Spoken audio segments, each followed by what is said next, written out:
everyone, I just wanted to make this video to show you guys how to make cassava pancakes, or in Jamaica what we call BAMMYs.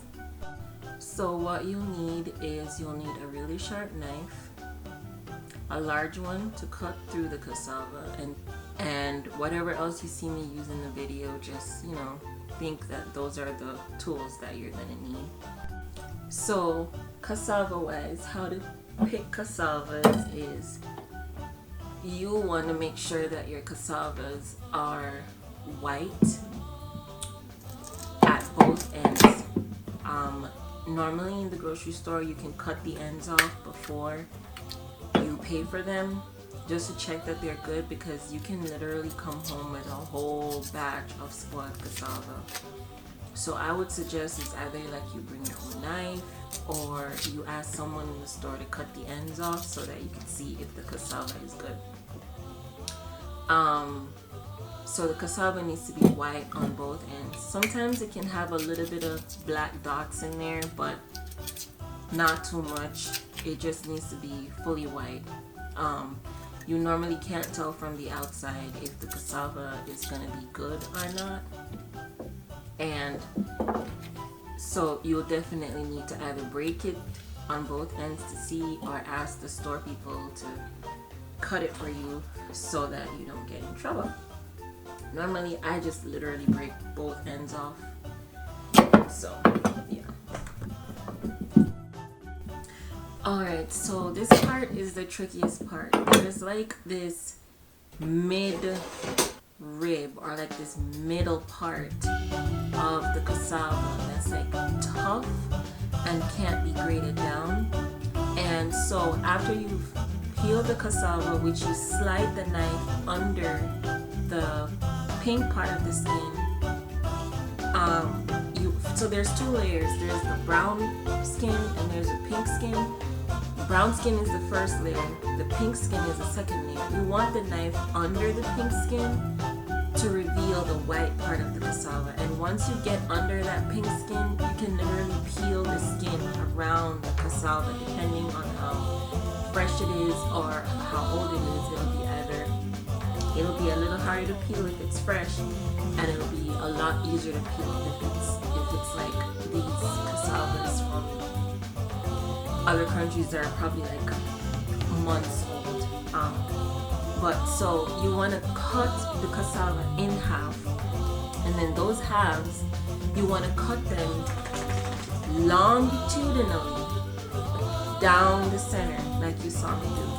And you don't want to cut them all the way in the middle. You can cut them slightly off from the center so that the midrib is in only one half of the cassava, and so you have less digging to do. If you cut it all the way down the middle, you're gonna have both ends with that midrib, and you're gonna have to peel both. You're gonna have to carve out both ends, and it's a nightmare. So I would just like cut it kind of off from the center so that only one end of the cassava has the midrib, and then you peel out the end like you see me have there in that video. You want to do this for everything you do.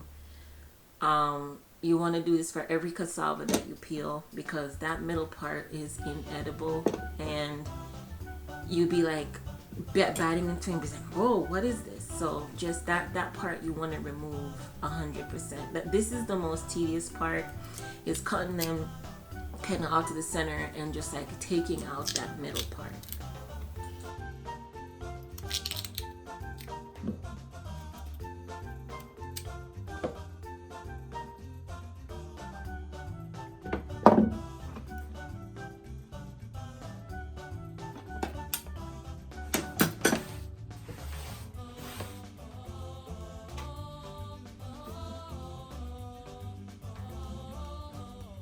See how I took the center out of all of these guys?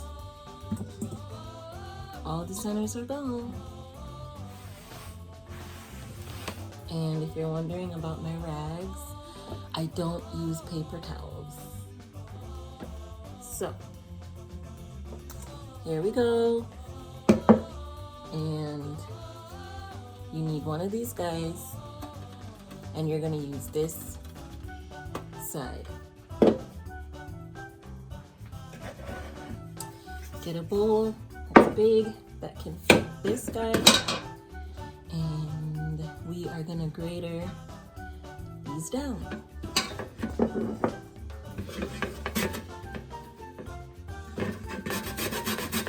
Watch your fingers.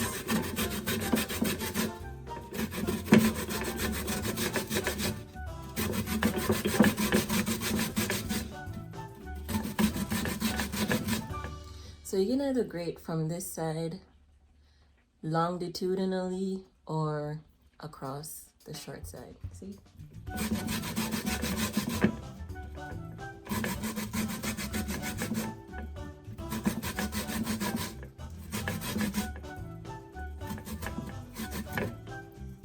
Watch your fingers, because you will lose pieces of your fingers. And once you make this by yourself, you'll never eat anyone else's cassava, because you'll realize that there probably is blood and flesh in it, because there's no way that you can grate this without almost losing body parts. Like, you don't have to worry about like getting all these pieces. You can just compost this along with the skin. It's a really good compost. I swear, I have a whole ecosystem like outside from all the stuff that I've composted. So you can either grate like this, or you can just grate like this. And after we do a couple of these, I'll show you like what's left and what to do with it. Alright, keep on grating. I will see you back after I'm done grating all those. After I'm done grating all of this, I'll come back and show you what to do with the pulp. This part you have to sit in front of the TV and do, because it takes forever. So yeah.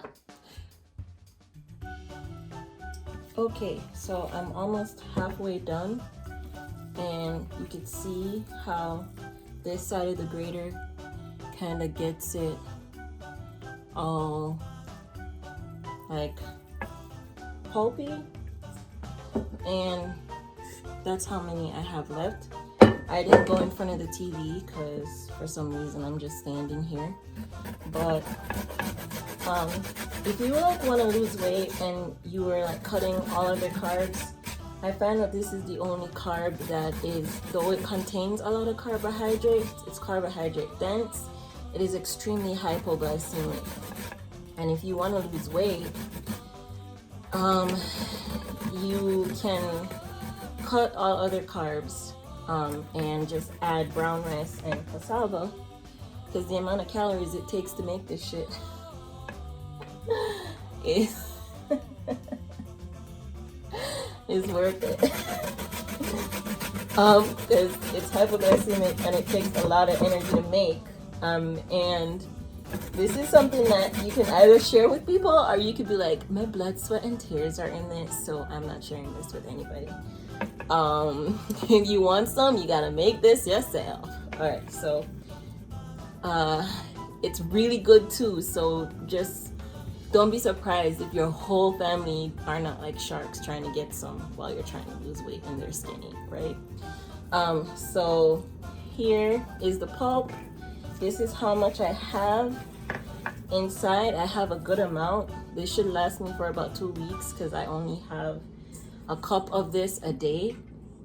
And whenever I have this to eat, I normally stay on the straight and narrow of my diet.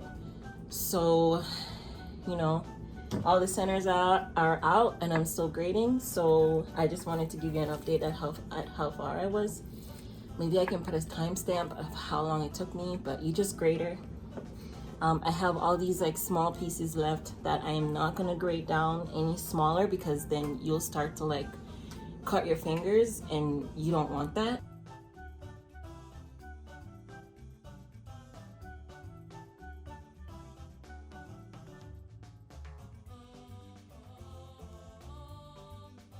So this is an old t-shirt, meaning online when you go to like sometimes get like rags and stuff, if Walmart doesn't have any, they have these boxes of t-shirt, and that's where I got this piece of fabric from. So as you can see, all the cassava is gone, and I'm going to push that aside and show you what I just did. So I took a bit, like a handful, or a little bit more than a handful. You want enough in the rag to where you can twist it and not feel like you're straining for your life, right? So then you're just gonna fold the rag depending on whatever shape it is, and you're gonna take the same bowl that you had the cassava in, and you're just gonna squeeze. Probably gonna need a third bowl. I always forget the third bowl. So I like to keep mine a little bit wet, because if it's too dry, it actually won't stick together when you're ready to cook it. So I'm gonna get a bowl to put the wrong out pulp in. Maybe this can use it a little bit more. That's it. I'm gonna get another bowl.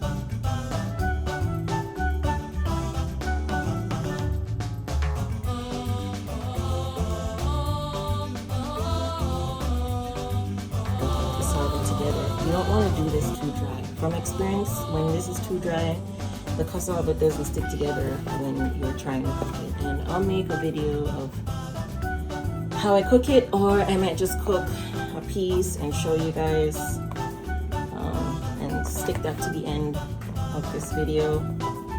But as you can see, that's how that is when you wring it out. So I'm just gonna wring one more out for the sake of brevity.